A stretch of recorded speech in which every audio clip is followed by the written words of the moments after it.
François Asselineau qui est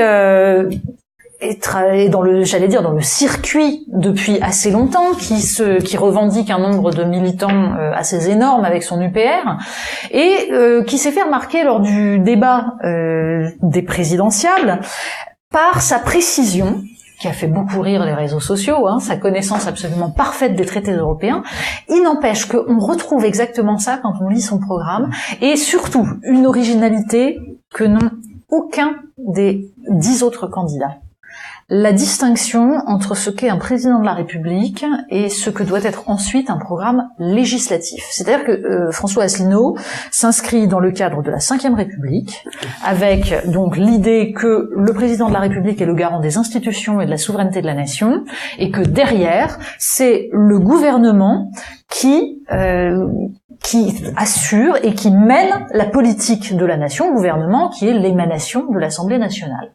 Donc, on trouve une distinction entre le programme présidentiel et le programme législatif. Et le programme présidentiel, il décline cette vision de la souveraineté, c'est-à-dire le fait que le président est un arbitre au-dessus des partis, qu'on met en place un référendum d'initiative populaire, qu'on reconnaît le vote blanc, c'est-à-dire des instruments qui sont censés permettre de réinsuffler plus de démocratie et plus de liens entre le gouvernant, le président et le peuple.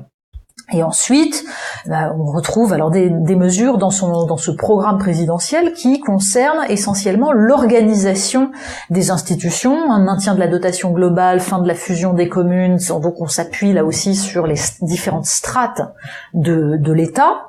Et puis c'est là qu'on trouve évidemment l'idée, alors cette vision d'une France qui doit coopérer avec la Chine, la Russie, le monde arabe, donc on est toujours là aussi dans la posture gaulliste, et à côté de ça qui doit sortir de l'Union européenne, de l'OTAN et de l'euro.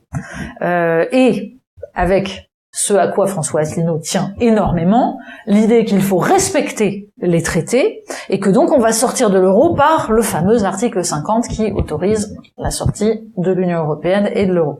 Tout le problème de l'Union européenne aujourd'hui, c'est que par exemple, la Cour de justice européenne a décidé elle-même qu'elle était compétente par-dessus les constitutions nationales et que le droit européen prévalait sur les constitutions. Ça s'est passé dans les années 60, alors que elle n'était pas élue pour ça. C'est toute la différence.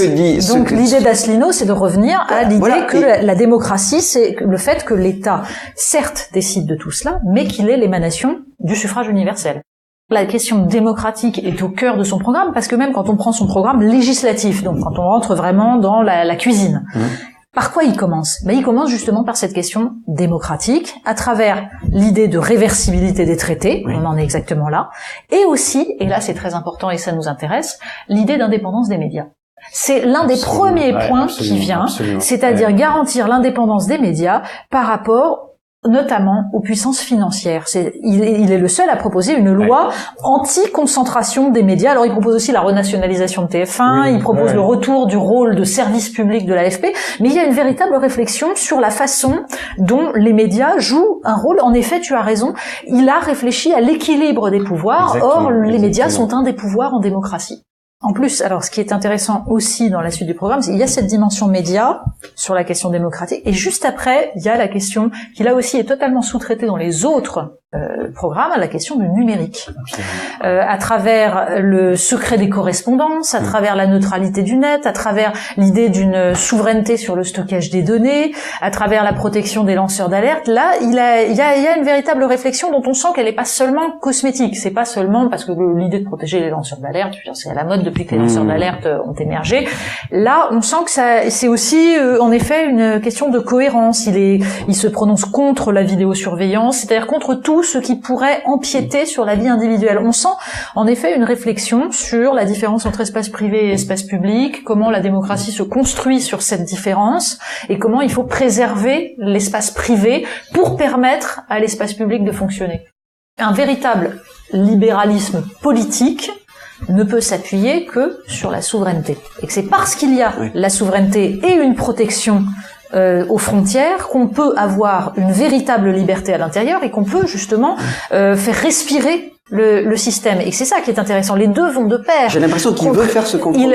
Il me semble que c'est l'idée qu'aujourd'hui, au contraire, nous avons un espace totalement ouvert et du coup, on rajoute de la norme et de la contrainte pour essayer de faire croire qu'on a une prise sur cet espace ouvert.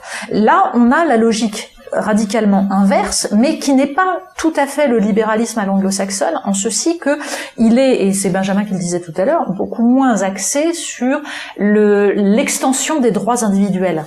C'est-à-dire, c'est pas tout à fait son problème. Il y a une façon de préserver la liberté individuelle, mais c'est pas une extension des droits individuels. C'est vrai. C'est pas la même chose. Oui.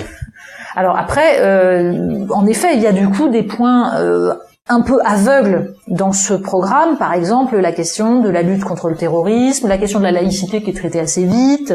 Oui. Bon, tout ça disparaît un peu au profit d'une réflexion toujours sur la souveraineté, et en particulier la souveraineté financière, où là, il y a vraiment un volet extrêmement profond, puisque l'idée, c'est, alors évidemment, on revient sur la loi de 73, donc la Banque de France finance l'État, on contrôle les capitaux, il y a cette reprise en main face aux grands intérêts financiers, et notamment avec l'idée de renationaliser les compagnies d'autoroutes, ce que Bayrou appelait le scandale du siècle, et il avait totalement raison, l'idée qu'on a donné une manne financière aux autoroutes.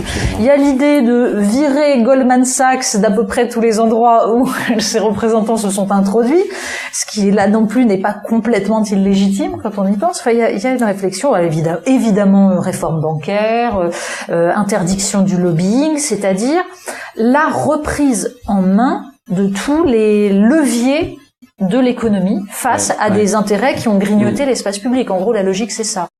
Cette articulation entre étatisme et liberté, on la trouve aussi sur sur toutes les questions agricoles. C'est assez intéressant. C'est-à-dire qu'il y a à la fois la protection des terres arables, la lutte contre l'étalement urbain, ce qui implique une politique volontariste, une politique de contrôle, et en même temps, il y a cette chose qui est absolument cruciale, libération des semences. C'est-à-dire l'idée qu'on va arrêter d'interdire aux paysans d'utiliser leurs propres semences. Et là aussi, on est dans la lutte contre les grands intérêts financiers. C'est-à-dire qu'aujourd'hui, les semences, elles sont confisquées par quelques grandes multinationales qui maîtrisent, en gros, la propriété intellectuelle. D'ailleurs, il veut interdire l'étiquetage du vivant, il veut interdire le brevetage du vivant pour permettre à chacun d'utiliser réellement et de reconquérir, là aussi, sa souveraineté. C'est-à-dire que dans tous les domaines, il a décliné cette vision-là. Alors après, en effet, sur les questions sociétales, en revanche, sur l'école, il évoque l'idée qu'il faut revenir à l'effort par des prix et des bourses, qu'il faut s'appuyer sur des méthodes éprouvées.